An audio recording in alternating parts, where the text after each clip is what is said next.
Itu yang pertama. Yang kedua, proses persidangan DKPP memanggil Bawaslu. DKPP memanggil juga Dirjen Peraturan Perundang-undangan. Pada saat persidangan, jelas Bawaslu menyampaikan dalam proses verifikasi Bawaslu tidak dapat melakukan pengawasan. Kenapa? Karena sistem silonnya tidak dapat diakses.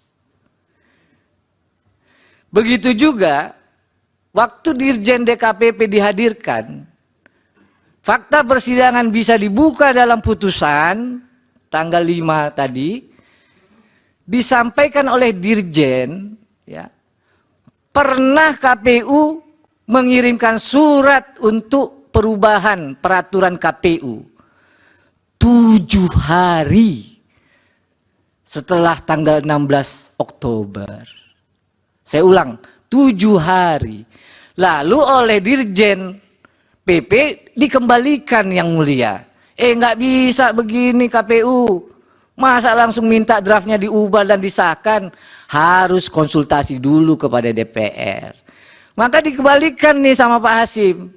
Tolong dulu. Ya, prosesnya konsultasi. Proses itu baru dijalankan setelah 7 hari, barulah ketemu tanggal 3 November, tanggal 3, ya, itu diterbitkan peraturan KPU nomor 23.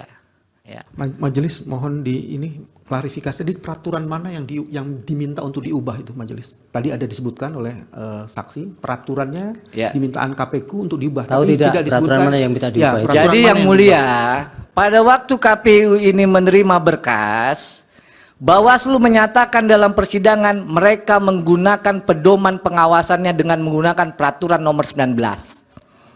Itu yang dia gunakan. Begitu juga KPU.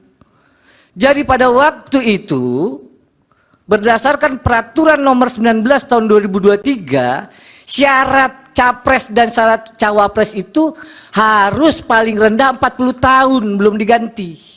Ya itu tidak ditanyakan tadi. Ya itu tadi yang ditanyakan. Makanya KPU ya bilang bahwa tolong ini saya mau ubah yang mulia. Kepada Dirjen PP. Oleh Dirjen PP dikembaliin.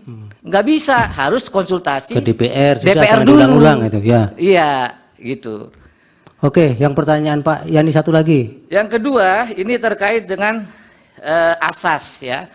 Kalau dalam putusan kita baca, yang dilanggar oleh KPU ini tentu saja asas profesional dan asas menjamin ketidakpastian Pak Bambang. Jadi KPU ini waktu bekerja tidak menjamin kepastian hukum, itu maksud asasnya. Ya, silakan kuasa pemohon mengecek peraturan. Ya, yang dari Pak Bambang, yang ada tidak pembahasan etik itu. Ya, KPU apakah ya menyatakan tidak sah? Ya di KPP, ya. Seperti saya sampaikan, di dalam putusannya hanya dikabulkan sebagian.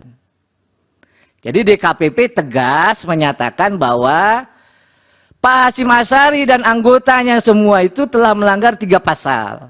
Karena melanggar 3 pasal itu diberi teguran keras terakhir. Di luar itu nggak ada putusan DKPP. Makanya diajukan ke PT UN atau di sini mungkin.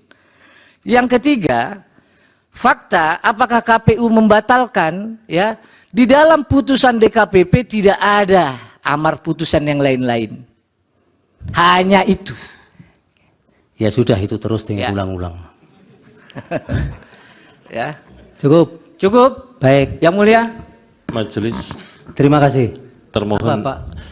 Karena ini fakta dan kami juga ada dalam peristiwa itu, penting kami klarifikasi satu hal. Tidak usah, nanti Bapak punya instrumen untuk mengkanter itu. Baik, makasih. Terima kasih Pak Putra. Lebih kurang saya mohon maaf, kalau ada kekurangan saya juga mohon maaf, kalau ada kebenaran semua datang dari Allah Subhanahu wa taala. Wassalamualaikum warahmatullahi wabarakatuh. Baik, terima kasih. Download Tribun X sekarang. Menghadirkan lokal menjadi Indonesia.